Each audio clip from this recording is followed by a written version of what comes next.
Bismillahirrahmanirrahim. Assalamualaikum warahmatullahi wabarakatuh. Alhamdulillahirrabbilalamin. Wassalatu wassalamu ala rasulillah wa ala alihi wa sahbihi wa mawalah amma ba'du. Sahabat beriman yang dirahmati Allah, Alhamdulillah kita bertemu lagi di channel ini. Pada kesempatan yang berbahagia ini, mari sejenak kita luangkan waktu kita untuk bersama-sama mendengarkan tausiah yang akan disampaikan oleh guru kita. Tentunya banyak sekali ilmu, hikmah, dan manfaat yang bisa kita jadikan pelajaran dalam kehidupan kita sehari-hari. Penasaran seperti apa isi tausiah beliau? Mari kita simak bersama. Selamat mendengarkan. Kunci kebahagiaan dan keselamatan dunia dan akhirat taqwa. Kunci diterima amal ibadah kita di sisi Allah taqwa. Innama yataqabbalu Allah minal muttaqin. Jaminan keluar dari segala kesulitan dan kesusahan taqwa. Wa man yattaqillah yaj'al lahu makhraja.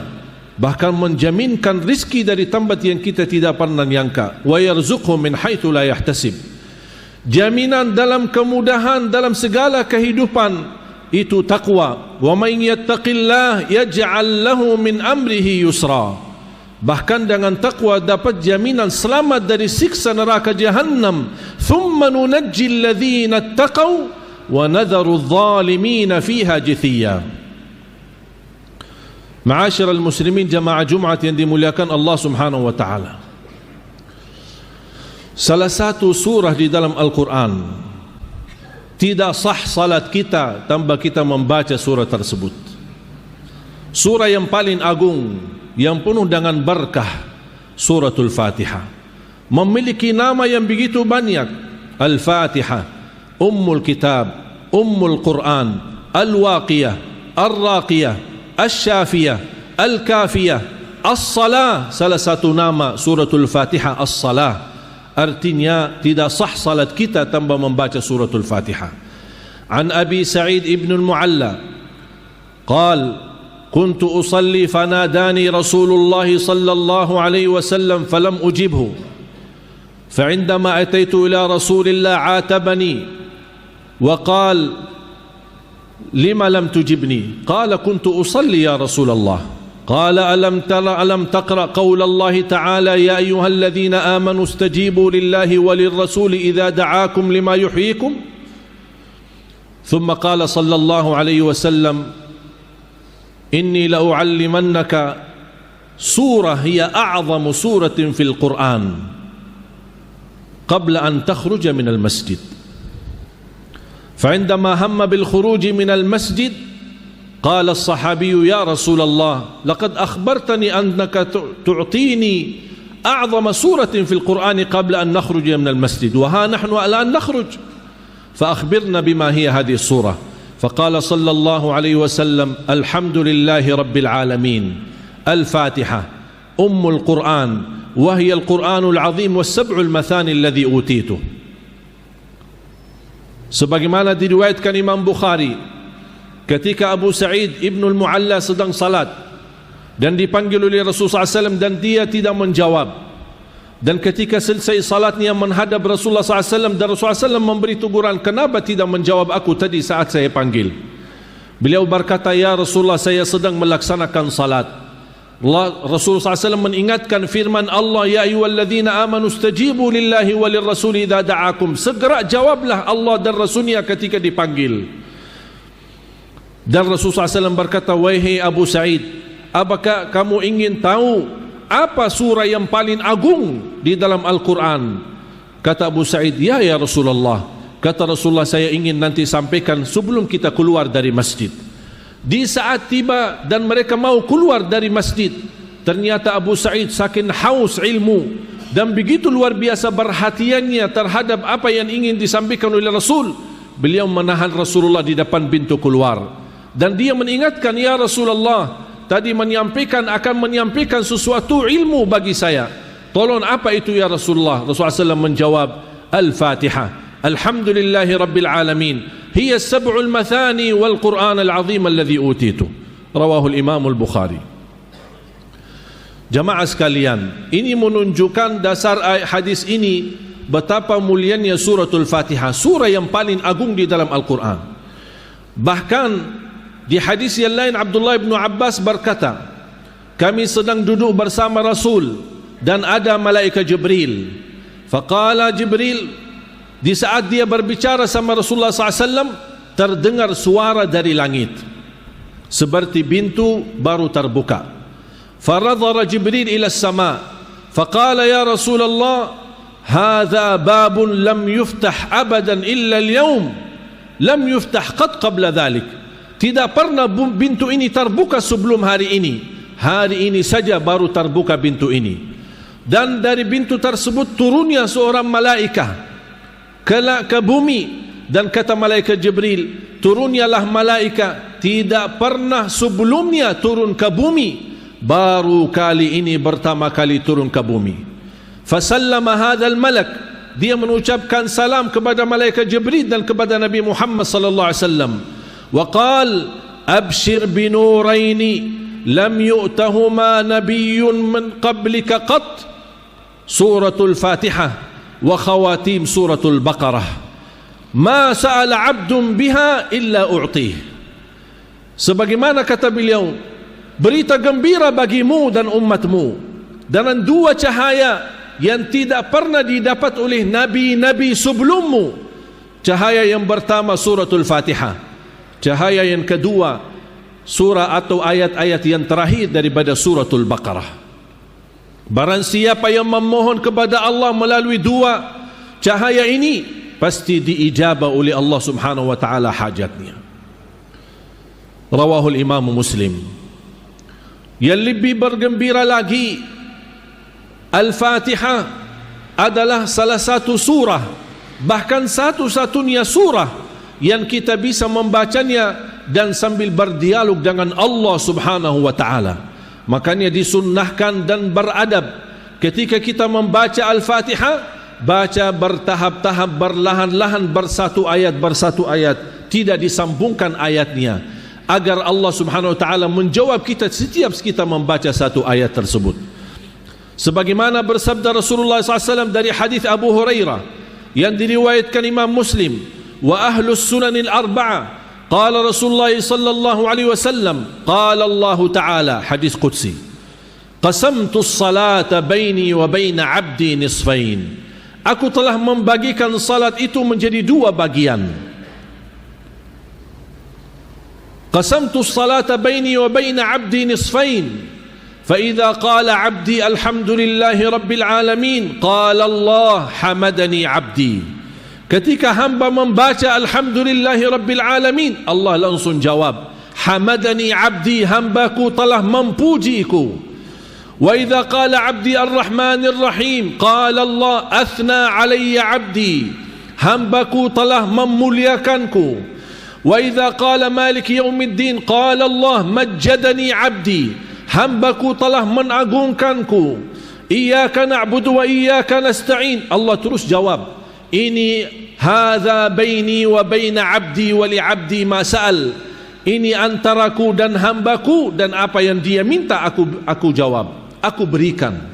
Apa yang dia minta, habis dia memuji dan mengagungkan dan memuliakan Allah. Pertama permohonan dan yang paling agung memohon kepada Allah sesudah kita memuji Allah, ihdinas siratal mustaqim. Kita memohon petunjuk kepada Allah Subhanahu wa taala kepada jalan yang lurus. Qala Allah hadza li 'abdi, ihdinas siratal mustaqim, ini untuk hambaku. Siratal ladzina an'amta 'alaihim ghairil maghdubi 'alaihim waladdallin. Qala Allah, ini hadza li 'abdi, ini untuk hambaku. Amin, artinya Allahumma stajib, ya Allah mohon diterima. Qala Allah qad ajabt, diijabah oleh Allah Subhanahu wa taala. Di dalam suratul Fatihah ada dua macam doa, doa ibadah dan doa masalah. Apa beda doa ibadah dan doa masalah? Doa ibadah yang isinya memuji Allah dengan segala pujian, tapi tidak ada permintaan sesuatu di dalamnya. Dan satu kata yang mewakili segala pujian bagi orang-orang yang tidak bisa memuji Allah dengan perkataan yang indah, dengan perkataan yang sempurna, dengan perkataan yang agung. Satu kata mewakili semua pujian-pujian yang kita ingin sampaikan kepada Allah dengan hanya mengucapkan alhamdulillahi rabbil alamin, segala puji bagi Allah Subhanahu wa taala. Bagi orang yang awam yang merasa dirinya tidak bisa memuji Allah, jangan sedih, jangan khawatir, dan sebanyak-banyak mengucapkan alhamdulillahi rabbil alamin. Anda sudah mewakili segala pujian dan memuji Allah dengan perkataan yang tersempurna dan yang terbaik. Dan itulah yang disebutkan doa ibadah, yang kita puji Allah tapi tidak di dalamnya ada permintaan. Dan yang kedua, doa masalah, yang isinya memohon sesuatu kepada Allah Subhanahu wa taala. Dan sebaik-baik doa selalu diawali dengan doa ibadah, memuji Allah, baru kita masuk kepada tahap meminta kepada Allah. Dan sebaik-baik permintaan ihdinas siratal mustaqim, baru memohon kepada Allah sesuatu yang lain yang kita harapkan. Ma'asyiral muslimin yang dimuliakan Allah Subhanahu wa taala, Al-Fatihah merupakan doa bagi kita semua. Bagi orang-orang yang tidak bisa berdoa, yang tidak bisa mempanjatkan permohonannya kepada Allah, tapi keinginannya banyak, hajatnya banyak, keperluannya banyak, tapi dia tidak mengerti bahasa-bahasa doa yang pas atau yang paling enak atau yang paling tepat untuk kita memohon kepada Allah, jangan khawatir. Dengan kita membaca Al-Fatihah, apapun yang kita niatkan akan Allah kabulkan hajat kita. Bukan hanya untuk orang yang sudah wafat kita bacakan Al-Fatihah, kita yang masih hidup perlu membacakan Al-Fatihah sebagai obat untuk diri kita, sebagai ruqyah buat diri kita, bahkan sebagai obat untuk melindungi anak-anak kita dari segala bahaya dan keburukan. Al-Fatihah mewakili segala doa bagi orang-orang yang tidak bisa berdoa kepada Allah dalam bahasa Indonesia maupun bahasa Arab.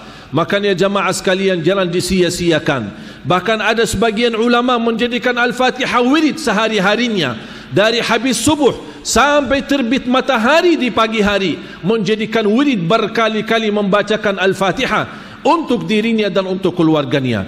Al-Fatihah memang surah yang paling agung, sebagaimana ayat Al-Kursi, ayat yang paling agung di dalam Al-Quran. Ma'asyiral muslimin, jangan sia-siakan suratul Fatihah. Mari kita sama-sama menghayati 17 kali kita baca dalam sehari-hari kita, dalam salat fardu kita. Tapi gimana kita belum merasakan tersentuh hati kita saat kita berbicara langsung sama Allah dan Allah menjawab kita di setiap satu ayat yang kita baca dari suratul Fatihah. Rasakan keindahannya, keberkahannya, keagungannya dan kemuliaannya suratul Fatihah ini. Kita memang membutuhkan cahaya suratul Fatihah ini dalam kehidupan kita. Mudah-mudahan dengan keberkahan, kekuatan dan keagungan suratul Fatihah, kita dapat diantarkan oleh Allah kepada husnul khatimah dan mendapatkan pahala menjadi orang-orang yang baik dan salih-salihah, dan juga mendapatkan menalirkan pahala bacaan Al-Fatihah kita untuk kedua orang tua kita, untuk para guru-guru kita, ulama-ulama kita. Dan mudah-mudahan dengan kita selalu membaca Al-Fatihah, Allah lindungi negeri kita Indonesia dari segala bahaya, bencana dan segala bala dan musibah. Dan selalu kita membacakan Al-Fatihah, apapun yang kita niatkan pasti Allah kabulkan. Ada orang membaca demi hidayah, ada orang yang membaca demi petunjuk, ada orang yang membaca demi kemudahan rezeki, ada orang yang membaca untuk merubah doa bagi orang tuanya, ada orang yang membacanya untuk anaknya, ada orang yang membacanya supaya dia selamat dan lancar segala urusannya. Apapun yang kita niatkan, kita ingat firman Allah, qul huwa lilladzina amanu hudan wa shifa. Al-Quran itu dan segala isinya, apalagi surah yang paling agung, petunjuk dan syifa, obat dari segala penyakit batin maupun penyakit zahir.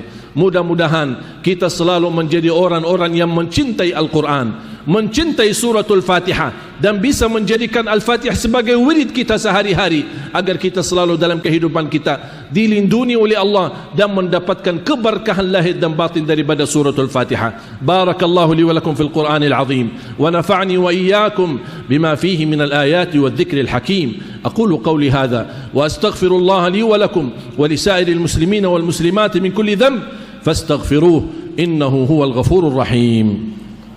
اللهم صل وسلم وزد ودم وأنعم وتفضل وبارك بجلالك وكمالك على زين عبادك وأشرف عبادك سيدنا ومولانا محمد وعلى آله وصحبه وسلم ورضي الله تبارك وتعالى عن كل الصحابة أجمعين.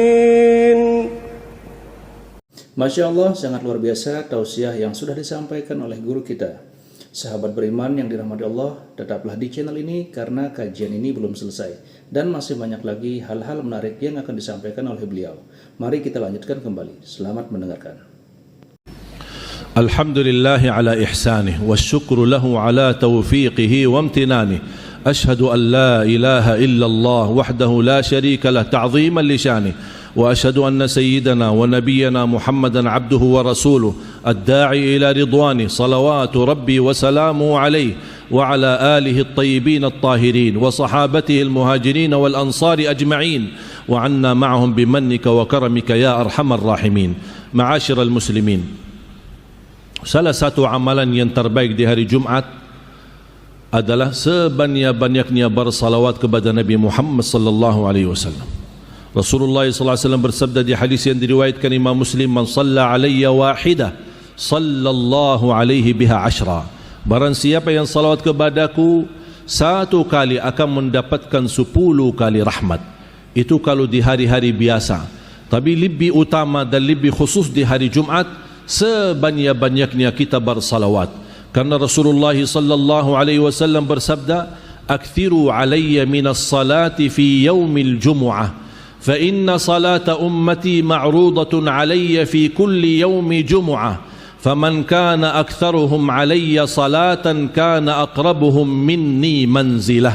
حديث حسن di kitab Sahih At-Targhib. Ini salah satu berita gembira dari hadis Rasulullah SAW yang hasan ini. Bagaimana kita sebanyak-banyaknya kita bersalawat berarti akan menjadi posisi yang terdekat sama Rasulullah SAW. Sebanyak-banyaknya kita bersalawat khususnya di hari Jumat. Makanya ada seorang guru saya, seorang ulama, Syekh Muhammad ibn Muhammad Al-Mukhtar Al-Shanqiti, seorang ulama di Masjid Nabawi. Ketika kami duduk di majlis dan beliau dikenal sebagai ahli zikir dan sangat luar biasa cintaannya beliau kepada Rasulullah dan Ahlul Bait. Sambil beliau pernah berkata, ketika ditanya sama seorang yang duduk di majlis, mana yang lebih utama di hari Jumat? Banyak baca Quran atau banyak bersalawat? Beliau langsung menjawab dengan tegas, sebaik-baiknya di hari Jumat khususnya lebih baik banyak bersalawat kepada Nabi Muhammad daripada banyak membaca Al-Quran. Apa alasannya? Karena kata beliau, itulah permintaan Nabi kita Nabi Muhammad sallallahu alaihi wasallam. Akthiru alayya minas salati fi yaumil jumu'ah. Banyak salawatlah kepadaku di hari Jumat. Kenapa khususnya di hari Jumat? Karena setiap hari Jumat Rasulullah SAW bisa mengenal salawat kita. Ada malaikat yang punya tugas membawa salawat kita kepada Nabi Muhammad di Madinah. Ya Rasulullah, ini salawat si fulan dari Solo, ini salawat si fulan dari sana dari sini. Dan Rasulullah SAW bisa mengenal nama kita karena kita bersalawat khususnya di hari Jumat. Ini keistimewaan yang saya harap jangan disia-siakan. Pagi berdiri, duduk dimanapun kita berada, terus kita bersalawat. Baki Sayyiduna boleh, tidak baki Sayyiduna boleh. Mau yang panjang boleh, mau yang pendek boleh. Mana yang anda suka, silahkan. Sebanyak-banyaknya salawat. Dijamin dengan banyak salawat, selain kita menjadi dekat manzilatan inda Rasulillah, dekat posisi kita bersama Rasulullah SAW, kita akan terjamin mendapatkan syafaatnya Nabi Muhammad SAW, diampuni dosanya, dijaminkan husnul khatimah, diselamatkan dari kematian mendadak, diangkat segala kesusahan, dihilangkan segala kesulitan, dilunasi hutang, disembuhkan penyakit. Banyak kemanfaatan daripada salawat. Kalau saya sebutkan manfaatnya, saya perlu khutbah berkali-kali untuk tuntaskan betapa manfaat dan keutamaan daripada salawat kepada Nabi Muhammad sallallahu alaihi wasallam. Cukup firman Allah, "Innallaha wa malaikatahu yusalluna 'alan nabi ya ayyuhalladzina amanu sallu alaihi wa sallimu taslima. Makanya perintah Allah kita selalu berkata sallallahu alaihi wasallam atau Allahumma salli ala Muhammad, ya Rabbi salli alaihi wa sallim. Allahumma salli ala Sayyidina Muhammad wa ala ali Sayyidina Muhammad wa sallim taslima. Ibadallah, mari kitalah sama-sama berdoa kepada Allah Subhanahu wa taala agar kita mudah-mudahan di hari yang berkah ini dengan berkahnya dan wasilah kita bersalawat kepada Nabi Muhammad sallallahu alaihi wasallam, mudah-mudahan terkabul doa kita dan diijabah oleh Allah hajat kita. Amin ya rabbal alamin. Alhamdulillahirrabbilalamin. Demikianlah tausiah penuh ilmu, hikmah, dan manfaat yang sudah disampaikan oleh guru kita. Semoga tausiah yang beliau sampaikan kepada kita semua menjadi ilmu yang bermanfaat dalam kehidupan kita sehari-hari. Dan semoga kita semua bisa istiqomah dalam mengamalkannya. Amin ya rabbal alamin. Sahabat beriman yang dirahmati Allah, demikian yang dapat saya bagikan. Kurang lebihnya mohon maaf. Sampai bertemu lagi di kajian berikutnya. Wabillahi taufiq wal hidayah wa ridha wal inayah. Wassalamualaikum warahmatullahi wabarakatuh. Setelah kita mendengarkan bersama kajian yang sangat luar biasa dari guru kita, sekarang mari kita lanjutkan aktivitas kita masing-masing. Buat sahabat semua yang sudah setia menyimak tausiah ini sampai selesai, saya ucapkan terima kasih banyak. Semoga Allah Subhanahu wa taala senantiasa melimpahkan segala rahmat dan karunia-Nya kepada sahabat semua. Selalu diberikan kesehatan, dimudahkan segala urusannya, dan dilancarkan rezekinya. Amin ya rabbal alamin. Selamat beraktivitas dan sukses selalu. Sampai bertemu lagi di kajian berikutnya. Wassalamualaikum warahmatullahi wabarakatuh.